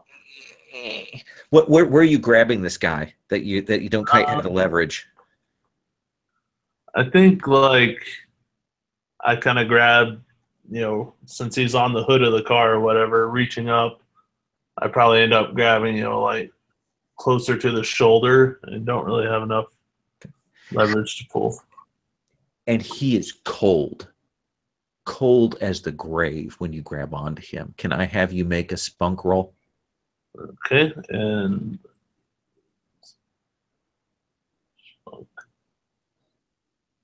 that'll be a 5. So you're going to take a point of courage off as well. I mean, he's cold and clammy. You know what dead things are. I do have the +1 to courage, so how does that affect it? It would mean that you would have 7 boxes of courage instead of 6. Okay. You've got a longer time before you freak out. Yeah. Marcy, I think you also get a +1 to the courage rolls when you do those tests too, so keep that in mind. Yeah, it just says +1 to courage and +1 to sneak. Yeah, we'll consider the +1 to the roll too, because otherwise just 1 extra box isn't that great. Marcy, holy cow, what is going on when you come out and you see this little girl and the nurse struggling with this guy on the front windshield of this car, and there are these soldiers crawling out from what is going on? What do you do? Well, I've got this paddle, so I'm going to go help Sarah and that little girl because they're closer. Makes sense. Yeah. Hey, get your hands off him, mister. And I'll whack his hands because I can do that. All right, let's have you roll knuckle sandwich. All right. I'll answer your question in a second, Sarah. And I Brawn. have my brawn, so I have exactly a 7. 7. Although I know how to throw a pitch, hit a ball, and catch a ball. So wait, what does it say? Oh, well, I was hoping to use baseball girl first. So Sure, please. this move's a little oddly phrased, but I think you just roll it. It doesn't say what you roll. Brawn. Oh, yeah, in the move. Okay, cool. So I roll brawn, 7 to 9. I can either be successful in hitting your target, or you can do collateral damage to an ally. How's that different from knuckle sandwich? Knuckle sandwich would be your choice is to win and take damage on yourself, or it'll be a draw. This one is successfully hit, or you can do collateral damage to an ally. Why would I want to do collateral damage to an ally? I have no idea. That is how the move is written. Okay. I swear to God, I just copied and pasted these. All right. Well, I'm not going to choose collateral damage to an ally yet, but knowing that it's on the table, you guys better not mess with me, you knuckers. All right. I will successfully hit. All right. So you will crunch into this thing, and it gives. It is still moving though. What? Yeah, still moving. Clearly a little bit injured by this. I need you to make a courage test. So what? And again, so for Garrett's benefit, so courage is a resource. It's like a hit point track for fear. And when you make courage checks, you're rolling your spunk or moxie because of the same thing with different names. I prefer moxie, but that's okay. I know. I am so moxetic, it's crazy. I just rolled an 11. You are awesome. You okay, this stuff is crazy. What is it that makes you kind of gear up? What? Yeah, I'm trying to think of a movie, because I was trying to think of maybe a movie that I've seen. I don't know. I've seen some scary Creature from the Black Lagoon type movie, and I don't even make sense of it. I just kind of fall into that fight or flight, and I whack his arm and it breaks. Right, it kind of snaps it on the hood of the car, and I'm trying to pull Sarah back and shove the little girl. Get inside! We got to get inside. Perfect. Sarah, this guy's grabbed you. This little girl has leapt up to your aid with modest effectiveness, and then Marcy comes in and brings the paddle down on his head, and he's still moving. What do you do, Sarah? He shouldn't have touched me.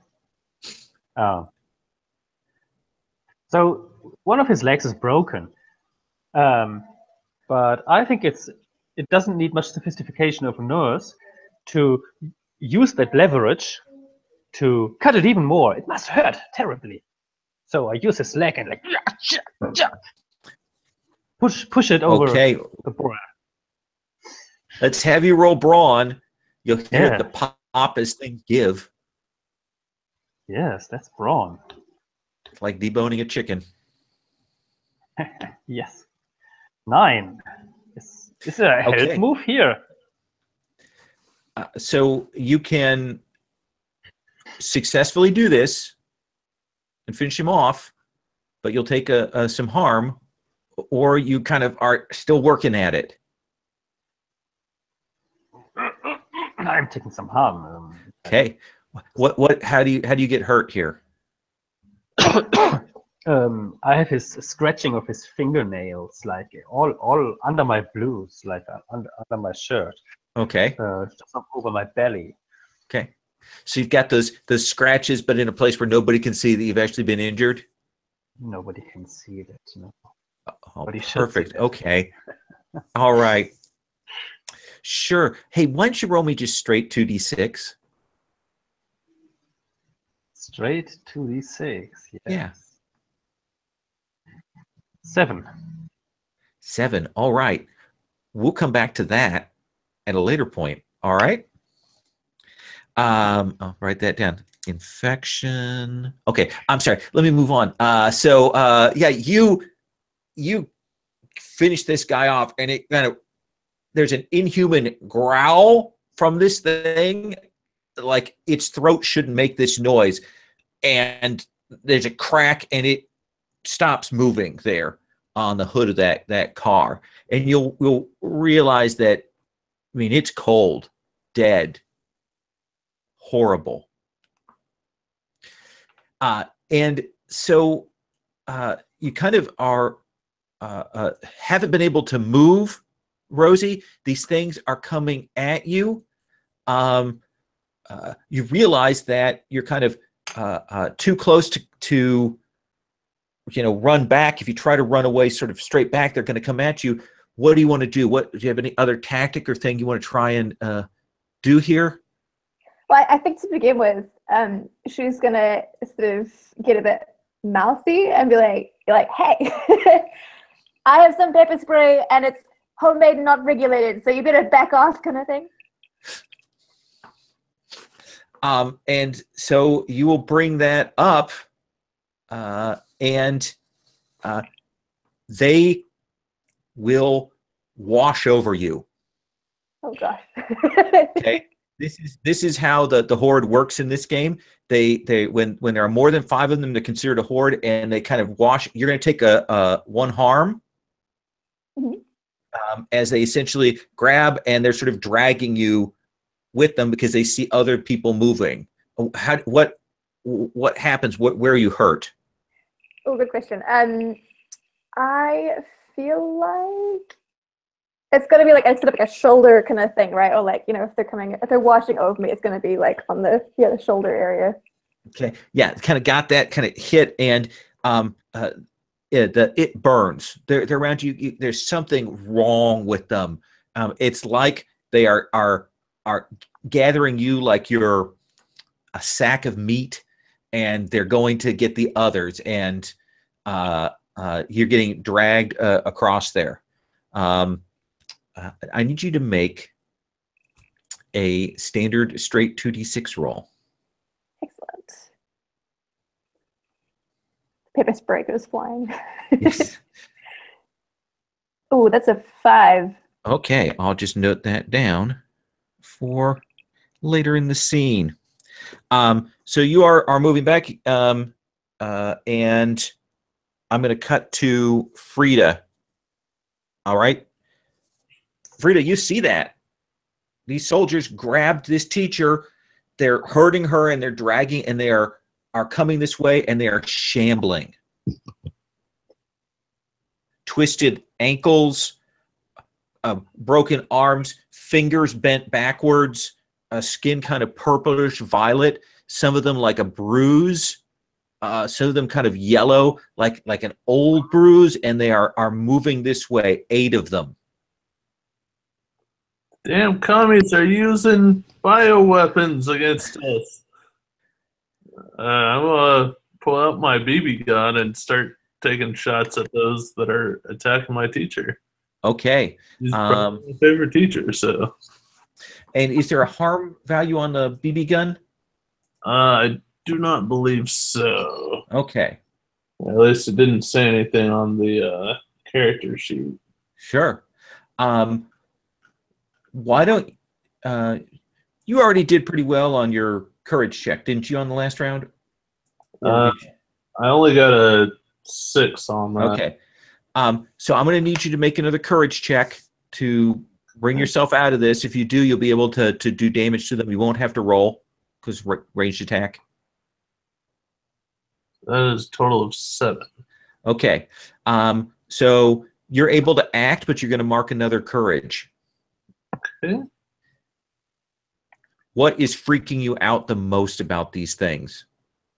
Just that they're dead, but they're moving. Okay.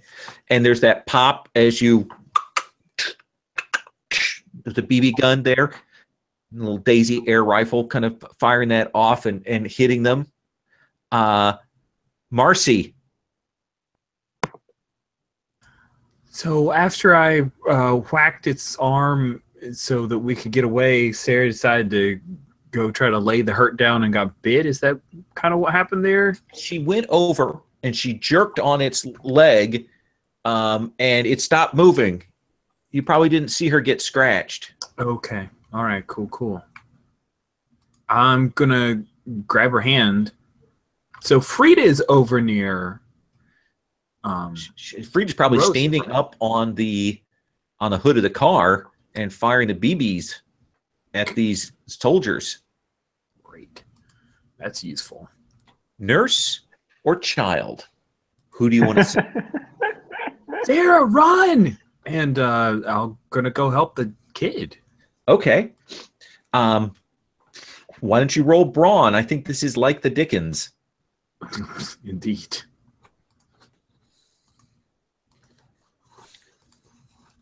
That is a 9. That is a 9. Are there So helping mechanics in this game? Is there anybody who could push me to a 10? there are. I was hoping so, but doesn't seem so. I have not found any helping mechanics in this game. No. Okay. So that's a thing. Some characters have stuff that can help, like move Yeah. would help, but Grandma has one that helps. So you have a choice, Rich. You can grab her and get her inside the school, but you're kind of running too fast, and you're probably gonna slip and hurt yourself. But you'll get her in there, or you can get her up to the door, but not get all the way into the school, and be I think safe. up to the door and not all the way into the school sounds good. Okay, so she's probably fighting you a little bit. She's like a little feral child, because she kind of is a little feral child. Weird. So Sarah, you've eliminated this threat. Your stomach is burning from those scratches. You turn around and you see this pack of 8 weirdly, clearly diseased, inhuman figures coming, and they're dragging Rosie with them. No, they don't. I know Rosie, and she's a really nice person, and she's not supposed to be alone with 8 soldiers. Not without a chaperone. Get away from her! Get away from her! And I move with large steps, bam, bam, bam, into that direction. And I have the shoe of this one guy still in my hand. I'm ready Okay. to throw that shoe. All right. So your intent is to try and threaten them, or are you trying to use physical force to get them to let go of her? What is your attempt here? Well, from her perspective, you could call it threatening. But what I tried is that they get attracted by me. They come to me and leave her alone. I can still run away because they don't have me. Okay. Let's do that as Moxie, otherwise known as Spunk. Yes. Between sessions, I will go through and make the terminology consistent, but as I said, cut and paste. Yeah. And 8. An 8. All right. So you will get up there and draw them off from Rosie, essentially, because you're loud. You've got this shoe. You're screaming at them, and they drop Rosie. But she's now separated from you. She can't help you, and they are coming for you here. So we'll come back to you in just a second. Rosie, you get dropped. Ugh. What do you do? Oh, I get this. It's like dull pain as she sort of falls onto the concrete, right? And catches her breath. Her heart's like pounding a lot in her chest, and then she sort of like pushes herself up, and then sort of gets to her feet to assess what's going on. And there's like the people over there, and there's like going after her. My dear friend, my new friend, Sarah. Oh. There's the other screams. Yeah. From inside the convenience store. There are more screams in the convenience store. You hear Molly. Oh no, Molly! Fuck Molly! She's gonna cry out to Molly, like, because I guess she recognizes Molly screaming, or at least sort of has to figure out that it's Molly. Convenience store. Molly. She's always giving you an extra piece of candy when you come in, even though you're not a kid, but you're a teacher, so and she treats you pretty well. Yeah, she's gonna call out to Molly and be like, "Molly!" across like the rain. And you'll hear, "Oh, get off of me! No! Ah!" Oh my gosh. She's gonna like look to Sarah and just be like, I'm gonna go in for Molly. Molly's in trouble. We need Too to late. save Molly. Too late. Don't go. No. So you're gonna run and help Molly? I would at least try, right? Like Molly's a good sword. Absolutely. Let's see. I'm going to have you roll brawn. This is to see how fast you can get there, to see if you can help her before things go terribly wrong. Oh, it was going to go so well. Maybe. No. Oh, that's... Is that a 10? That's a 10. Oh my god. Just describe to me what this looks like. I mean, we still got that truck kind of through the front window. How do you get through to get in here to get between her and this zombie that's crawled out of this cab of this truck? Ooh, she surprises herself when she does this because she's not like the brawniest gal, right? So the fastest way for her is not to go around the truck, but like through the truck. So she grabs the front door open, and then like this zombie guy sort of like comes at her, so she has to like go over him. do the slide over the front of it. Okay. Yeah, slide over the front kind of thing. Okay, and you see Molly's kind of freaked out. She was trying to help the person that was underneath, got pinned under the car, and this guy started to come for her, and she could know something was wrong. She's like, "What's going on? Oh my god! Why?" She's gonna grab Molly or put a hand up to grab Molly, and having no time to explain this, but Molly, like, come this way. Okay, yeah. And now when I come back to you, you're gonna have to choose whether you want to try and run out through the back of the store or go back over the car. But we'll have that decision in just a moment. So, what? Oh my God, Frida, this college girl grabbed you up. She's still got this paddle in the other hand. You know from paddles, so you know it's a serious paddle. And then the doctor ran over and is drawing these soldiers to her. And what is going on? What do you do? I'm probably like kind of hitting on the college girl. Let me go, let me go. What? No, you listen, kid. You got to get inside there, and she'll pull open the door and try to shove Frida in. If you won't let me out there, at least help me find a radio or make one. We need to be able to communicate with the outside world. Yeah, I don't know how to make a radio, kid. I'm sorry. Well, you're stupid. Everyone should know how to make a radio. Sure. All right. You just go in there. Start trying to shove Frida in, and then she's going to take off to try to find wherever Sarah's gone. Okay. Frida, what do you want to do? She looks like she's going to take off. Do you want to try and find something in the school? Yeah, I mean, I figure the school probably has some shortwave radios, and at this point, in this time in the world, there's probably some somewhere.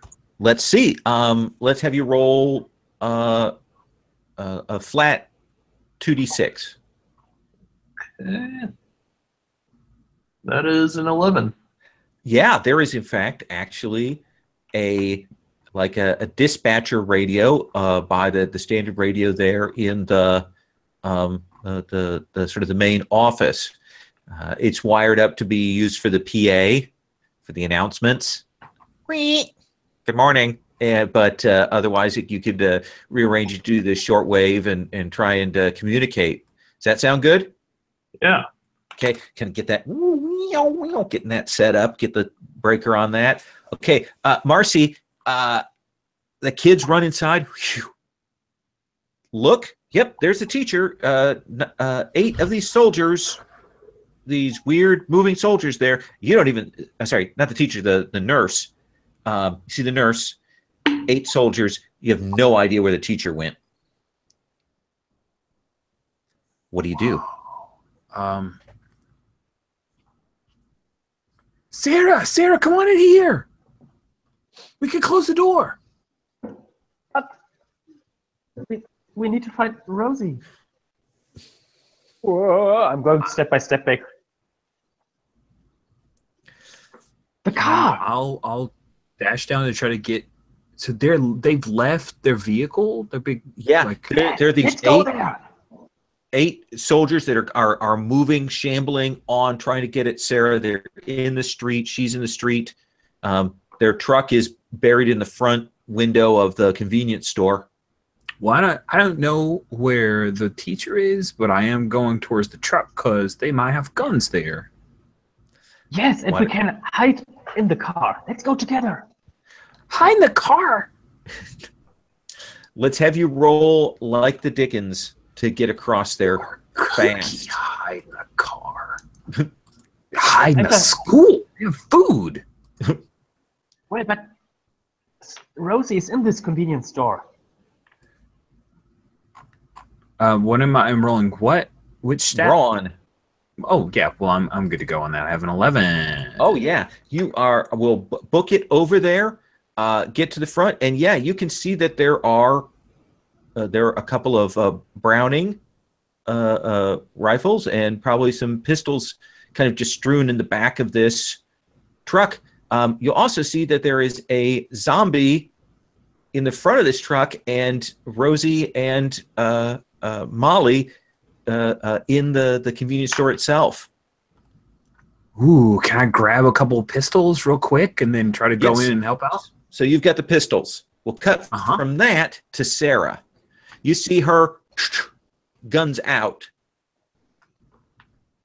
And how immediate is the threat of these 8 soldiers which were coming into my direction? Well, they are coming at you, and they are between you and the convenience store. So if you want to get past, it's going to be tough, or you can try and run away and outrun them. I was hoping that while Marcy was running past them, right? She kind of ran around. Yeah. Can I just follow her? She's good in running. I just need to follow her. Sure, absolutely. Let's have you roll brawn.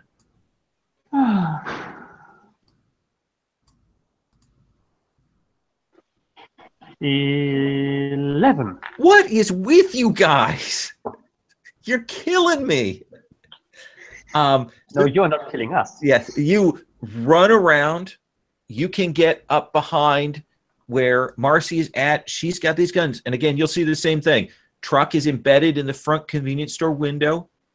Things are knocked over. There's somebody probably dead, pinned underneath the tire. There's a zombie sort of in the front of the truck who's kind of turning around, trying to catch up with Rosie. Rosie has Molly in the store itself. What do you want to do, Sarah? I hope the car is still being able to move. I mean, they can't run it anymore, but I try to get the car running. Okay, so gonna leap into the front of this. Okay. Yes. Isn't there a zombie in there? Yes, there is. Okay. Okay. All right. So you have a choice on this round. You can go ahead and make the car roll and maybe get this car moving, but you're probably going to get bit. In fact, you're going to get bit. Or you can try and do something to do with the zombie first before you start this car. I have full trust that Mercy will take care for the zombie, so I take care for the car. All right, then. I'm going to have you roll spunk. Just so we're clear, Marcy has walked, like she grabbed the pistols and she's gone into the store. The help you are counting on, like, I don't know where you're getting it from, but just so we're clear, there was no Marcy looking at you like, let's start this vehicle. It was Marcy got 2 pistols and went in to try to help the teacher. So you want to do that, you do that. Go for it. Yeah. I go for it. I mean, you will be back sometime later, maybe. At some point. Find your corpse, sure. Yeah. All right. Let's have you then roll 2d6 with your spunk. It's 9. 9. All right. So you will can either get out of there fast and bang yourself up in the car, or you can get out of there safely and this zombie is still clinging on. Well, I hope that the others come soon and also join me in the car, so So I'm waiting for the others. Okay, so you start pulling. You're able to get this thing moving. This thing. Now you're kind of between it and Rosie. You've presented yourself, and it just leans over, and its jaw kind of cracks when it goes larger than it ought to, like it distends its jaw. And when it brings those chompers down on your arm, it is hard, and you can feel the muscle in your arm give. And probably the feel of it as it bites down and it has a hold of the bone in your arm, you're going to take 2 harm. And infection. Yeah, and it's got a hold of it. Rosie, what do you do? Oh, so the zombies had a real good hold on Sarah right now, right? Oh, yeah. Oh, like it's down there, and it's kind of reaching like it's going to try and get the whole arm off now. And I'm assuming Sarah is screaming bloody murder. Sarah, do you scream? Ah! Yes. Yes, that's a scream. Good. What do you do, Rosie? That was a good one. Oh my gosh. We've got to help Sarah. Sarah's in serious trouble. She's gonna try and commission Marcy, right? Because Marcy's there with a couple of pistols. Yep. She's gonna maybe give me one of those, and then Sure. Yeah. Marcy will toss a pistol. Okay. Oh God. Maybe like. And now, would you like to fire this gun into the bed of the truck where your friend is at? Oh. Yes. Let's see how that goes. That sounds like a plan to me. Absolutely. I'm sorry, Sarah. So let's see. I think that you're going to have to roll brawn. Oh dear.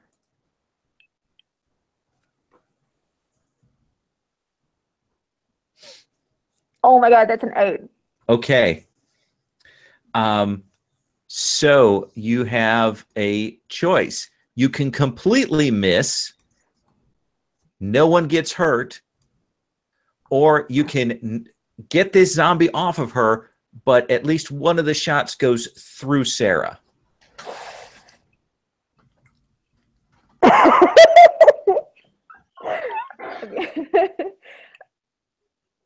What does Sarah want? Oh no, this is your choice. Oh God. Okay. I feel like it's like it's do or die, right? Like if I don't do this, bad things would happen. So I'm gonna take the shot. Boom! What does it look like when you hit the zombie? Ooh. Like gooey and like nasty bits just go flying. Just like real gross. Yeah, the whole front of windshield, the inside here goes red with that mist of this thing. The shot went through your arm, Sarah, and hit this thing's head. So you're going to take another point of harm, and you can feel that sort of the blood from the shot and the zombie saliva, and that's all kind of burning here on your arm. But you are free of that zombie. Yeah. Marcy, wow, she just hardcore shot through her friend to kill this zombie. That's amazing. What's going on with Molly? Is she gone? She's starting to. She looks like she's about to faint. She's an older woman. She's gonna pass out. Oh, that sucks. I'm going to try to guide her over to. There's got to be a chair around here or a counter she can sit on. Yeah, her stool behind the counter by the cash register. Oh, sorry, we need to go out. The old man Smithers with the guys with I don't understand. There's a bunch of people who are sick. We're okay. We have to leave. Is there a way out back? Gun? Right. We need to go out the back. Like, show us where the back exit is so we can all get out. Okay. I think I want you to roll spunk for this to get her together, or congeniality, either one. I will roll congeniality. Oh, how do you get XP on a fail in this game, or No. okay?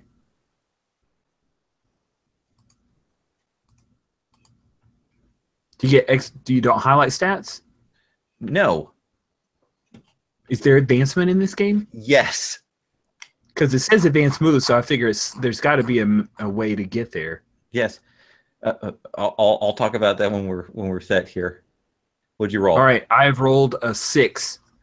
Okay, so you're trying to calm her down. You've got this gun though, and it keeps waving past her face, and that's freaking her out even more. Okay, and so you're not doing a very good job of calming her down. Okay, I'll abandon that and because We'll I know come there back were to that. 8 other guys. Yeah. We'll come back to that in just a minute. So you found this shortwave radio, Frida. What are you doing? Well, first thing I want to do is go to me and my dad's designated channel to see if I can get a hold of him, because I know if something's going on, he's gonna, be expecting to hear from me. Let's have you roll smarts. All right. That's a 7. So his station is still live. Like, you've still got this. He has the station signal on, but he's clearly not there right now. Okay. And then the next thing I would try with it is see if I can reach either the police, or if this radio can get far enough to that military base. I repeat on all channels, we are currently suffering a Russian attack. We have word that the president is down. We are currently assessing the situation. We advise all citizens to remain in their homes. Avoid contact with any outside persons. Military forces are on the way. You have nothing to worry about. Remain indoors and stay calm. Stay calm. That's what you're hearing. All right. So, Sarah, you've got some bad injuries, kind of getting a little bit lightheaded. You kind of look over, you'll see those zombies, those 8 are now shuffling thriller style this way. My friends are still inside. Yes, it looks like they're trying to go out the back. Out the back. Well, Maybe because the windshield is just covered in gore. Run the zombies over. Well, I can still look out of the window, and my other arm is gone, so I can't switch gears. That's true. At the moment. But who Manual needs transmission. Gears? Who needs gears? So I try to drive over them, all of them. Back and... Wait. All right. So I'm going to say that seems cool to me, because you don't need to change gears, so you can try and do that. Let's have you roll burn rubber, roll with spunk. 8. 8. You can do it, but knock them back and knock them down, but the car is going to be out of commission. Okay. Or you can just get out of there, not knock any of them down, and you'll be safe. I think there are plenty more to come anyway. So hitting 2 or 3 of them and then being back into school. Fine. Okay. So describe to me what it looks like when you take them down with this vehicle, and what happens to the truck that it gets jammed up? Human bodies, no matter if they are dead, undead, old, young, doesn't matter. They are actually not big bumps when you drive over them. Like, the noise they make, that's a little bit more scary in this case. Okay, kind of. That combined with the crunching and the giving way of things as you kind of drive that over. So to describe this, so that you two, Rosie and Marcy, are in the convenience store. You're like, okay, we've got to get out the back, and then suddenly the truck launches itself out in reverse, smashes into that zombie gang, and crashes in to your father's car and crushes it all. But you can get out that way now. Yeah, back to school. Rosie? Running back to the school? Yeah, but I need to go past Sarah first. I'm just like terrified for Sarah. Okay, go grab Sarah. Marcy? I get Molly by the hand and just pull her with me, pull her along, and and I stop and grab a couple Superman comics. Okay, yeah, they're kind of wet, but you'll grab a few of those. Guys, book across the street. You can pull Sarah out of the front cab of this car, and you can get up to the school. And probably the last moment we're going to have here for this session is the sound of the as the school door shut as you guys into the school there. Awesome. Okay. We'll talk about infection next week. Okay. The system for this, for advancement is, and I'm going to pull this up because I want to make sure I get this right, because I think you get an advance right now, if I'm correct. Let me find that here.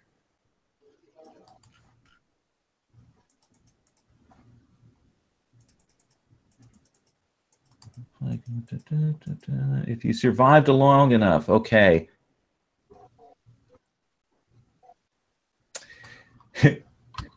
So I'm going to tell you here, this is what kills me. So it says, each player can earn up to 5 ranks of experience in a session. These points can buy you different things. Option 1 is to purchase new ranks and attributes or purchase new moves. I couldn't find any rules for how you actually get those 5 points of experience. I'll have to check again for those. I've looked 3 times and I haven't found them. But I'm going to say, just because of all the failed rolls and stuff, I will give you guys an advance. You can use that advance to buy a new move, which means any of the advanced moves in your playbook you can buy. Or you can buy up a stat of your choice at +1. Does that sound reasonable? Yes. Sounds good. Okay. Sounds necessary. Yes. And we will take up with that next week. And we will do Roses and Thorns at the end of session 2. And I'll try and make some adjustments on the sheets so that I'm not moving between the 2 terminologies next time. Any questions before we wrap up here and I turn the recording off? Harm. What is harm? So you have 6 points of harm. Where is it on the sheet? Is it infection? No, you actually have 6 points of harm. I didn't find that until later. You should mark harm. All right. At first I thought courage was harm because it was portrayed as that, but then there's another section where they say harm is harm. Yeah, there's some organizational problems with the book. Sounds like it. But I need to go back and make sure that I'm getting it right. I'll make those adjustments to the sheet for next time. Cool. Thanks. Okay. Thank you guys very much. I'm going to stop this broadcast.